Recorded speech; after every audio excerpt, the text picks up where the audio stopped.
உங்க வீட்டுல இந்த ஒளி நாமங்கள் ஒலிக்க ஒலிக்க 1000 தேவதைகள் நர்த்தனமாடும். 1000 தேவதைகள் வந்து அருளக்கூடிய கவசங்கள் அப்படின்னு நம்ம சொல்லும் பொழுது கண்டிப்பாக உங்க வீட்டுல கேட்டே ஆக வேண்டும் அப்படிங்கிற விஷயங்கள் பத்தி இன்னைக்கு 2 வகைகளை பார்க்கலாம். இப்போ அதிகாலை எழுந்தவுடன் நம்ம ஒலிக்க கேட்கக்கூடிய நிறைந்த நாமாவளிகள் இருந்தாலும் இந்த விஷ்ணு சகஸ்ரநாமம், லலிதா சகஸ்ரநாமம் அப்படின்னு 2 வகைகளை பத்தி தான் இன்னைக்கு நம்ம பார்க்க போறோம்.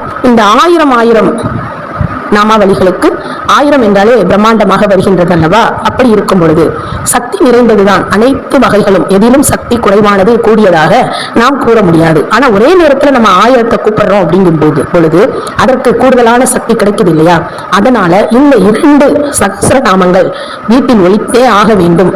நீங்கள் இருக்கும் அந்த தெருவுக்கே, அந்த நீங்கள் எந்த குடியிருப்பு பகுதியில் இருந்தாலும் அந்த பகுதி அனைத்திற்கும் இந்த நாமாவளிகள் போய் சேரும். அந்த புண்ணியம் உங்களை சென்றடையும்.